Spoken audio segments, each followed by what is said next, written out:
is The Furnace with John Burton.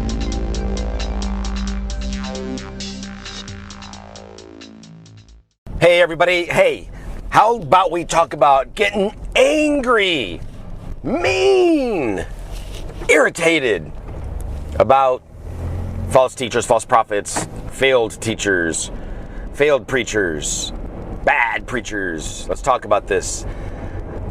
All right, so in the social media world, which we all live on, it's our new reality.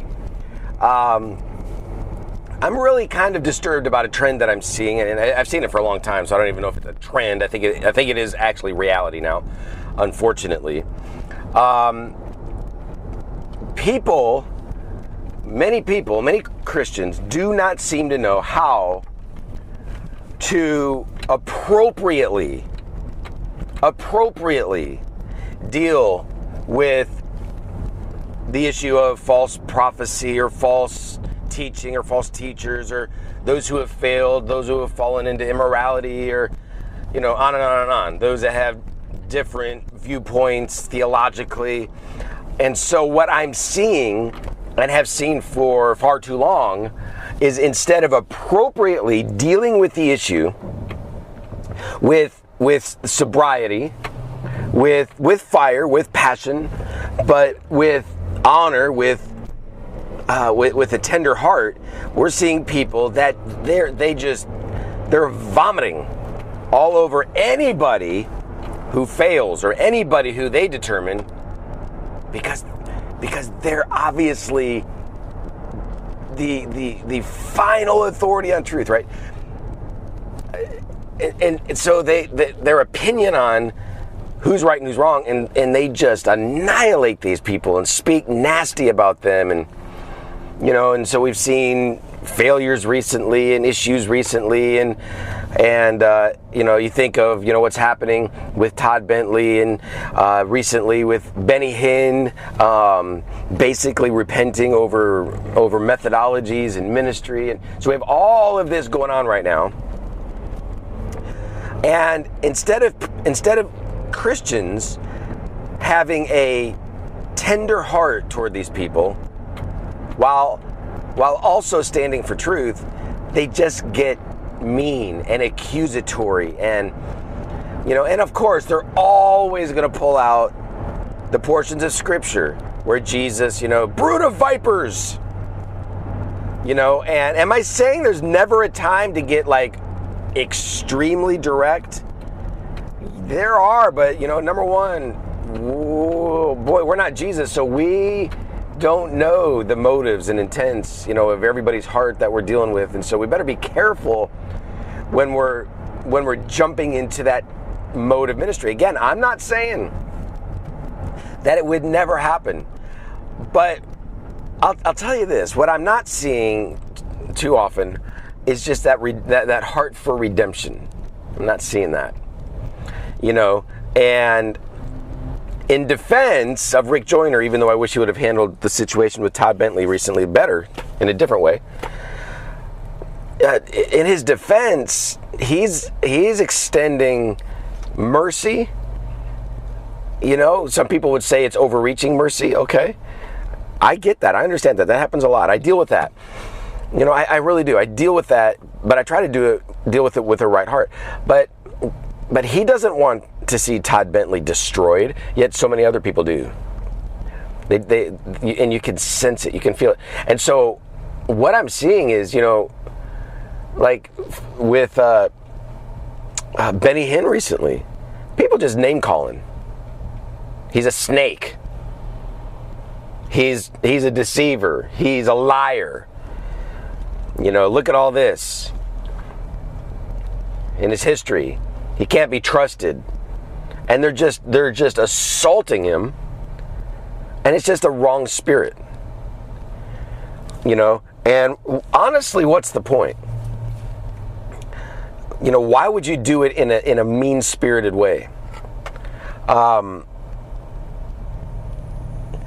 People say, and I had a discussion, I think it was yesterday, about this with somebody, that they can discern motive, and so the idea is it's possible to discern whether Benny Hinn's telling the truth or not. We can discern their motives, and no, it's not a spiritual gift. That's dangerous, man. That's super dangerous. Because you start buying into this idea that we can discern motive, or we can judge motive. You better get ready, because you're about to get nailed with some crazy discernment on you. And it's probably not going to be true. And so the accuser of the brethren thing comes out. It's like, well, I discern that you are prideful. I discern that you are arrogant. I discern that your motive is impure. I discern that you, as a minister, you just want to make a name for yourself. I discern. This is highly inappropriate, everybody. It's wrong to do that. We can judge fruit and should judge fruit. We should be vigilant in that area. But just to sit back, it's taking this mean, nasty spirit thing to a whole other level. Now I'm not going to just be mean and nasty about someone who legitimately failed the fruit test. They legitimately, fell into immorality, or legitimately is teaching falsely. Well, now I'm going to be mean and nasty when I just think they might want to teach wrong, or they might want to fall into immorality, or they might want to just make a name for themselves, or I'm kind of discerning that maybe I think, that they're just in it for the money or whatever. It's, again, highly inappropriate. It's one of the first big words we taught our children. Amy did. That's inappropriate. That's inappropriate. And there's so many things in life that are inappropriate. Pointing your finger and laughing at somebody, inappropriate. Making fun of people, inappropriate, right? So this is inappropriate. Some of y'all need to learn that big word. There's a right way to do it. Now, those of you that follow my ministry, I don't hold back. I don't hold back when dealing with issues. I don't hold back when dealing with false theologies or immorality or whatever. I'm hardcore in those areas. I'm hardcore contending for truth and standing for truth and standing for holiness and promoting that, and big time, big time. But here I am, for example, bring Todd Bentley into it. I believe that guy needs to be sat down. I absolutely do. I don't believe at this point he should be in ministry. I believe that he needs to take a breath. He needs to take some time out, and probably a long time.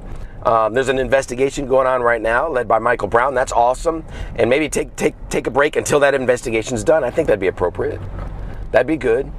I think the charges are very serious and compelling, but until the investigation's done, we're not going to have all the details. So I think that it would be good for him to sit down. But I'm not like these people out there that are lambasting him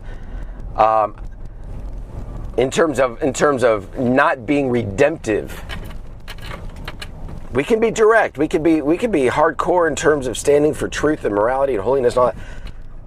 But what's up with all of this name calling? What's up with all of this hate? It really is what it is.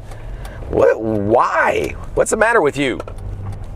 I would love, and I don't know that I've ever heard. I probably heard one Todd Bentley sermon in my whole life, and I probably listened to more of his prayer stuff than anything. Like, remember his what was it, like his pickling in the presence or something? I don't know, one of those from a long time ago, and I've listened to more of that from back in the day than actual teaching. So I'm not a big Todd Bentley follower or fan or whatever. I would love for him to get back into it at some point. I don't believe he's disqualified from ministry forever. That's crazy.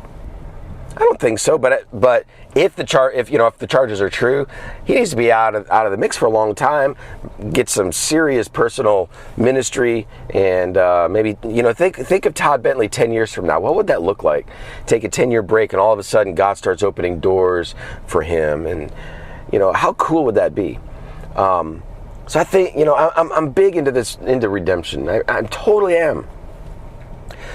But there's too many out there that are just hateful, and I don't like to use that word so much because it's used wrongly. So many out there using the word hate when it's not hate at all, But I think a lot of times it really is a manifestation of hatred, finger pointing, mean-spirited, nasty, whatever. And they'll always argue, I'm standing for truth. I'm a lover of truth. Well, you can do both, my friend. You can love truth, stand for truth, be hardcore intense about truth. Be unwavering regarding truth. And not be a jerk.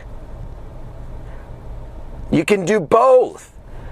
You can stand for holiness and also handle issues like this appropriately. You can do it. Look, the thing with Benny Hinn, there's so many people out there that just despise that guy. And here he comes out making a statement he didn't have to make. Some people are saying he was forced into it, whatever, because of interviews of his one of his relatives and whatever. What else do you want? I mean, what else do you want Benny Hinn to do? That's my question. So when people confess and they repent and they go to God, does God not fully forgive them? Well, should we do the same? But then you got that whole motive thing. Oh, I'm discerning his motive. No, you're not discerning his motive. You can't. It's not possible. You can't do it. God can. You can't. You might think you can, but you are never going to get to that deep place at the core of someone's heart and know exactly what's going on. It'll never happen. You can discern spirits. That is a spiritual gift. But not motive. So the appropriate thing to do would be to rejoice over what Benny Hinn did. Up to this point, he's done something good. I don't know what else you want him to do. He's done something good. He didn't renounce,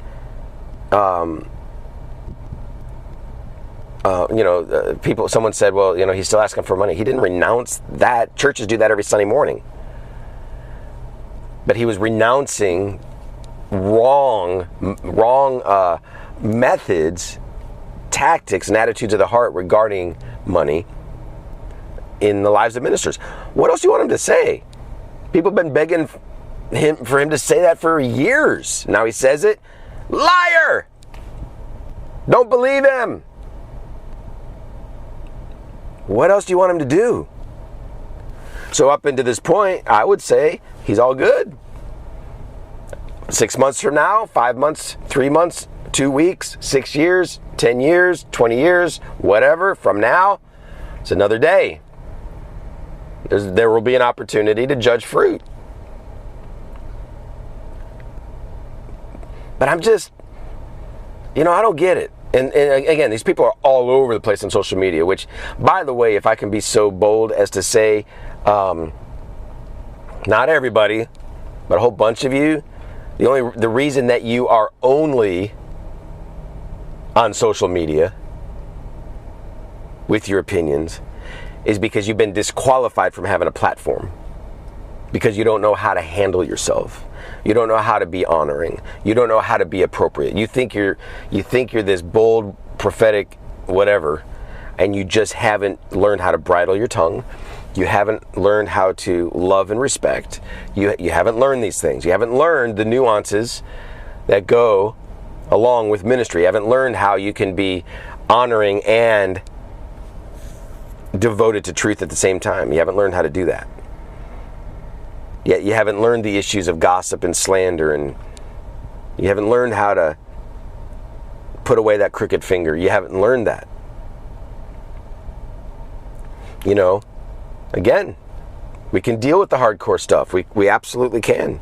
I dealt with something public. I write for Charisma Magazine, which a lot of my writing is getting out there I don't know how many people all over the world. So my point is, it's a very public thing that I'm doing.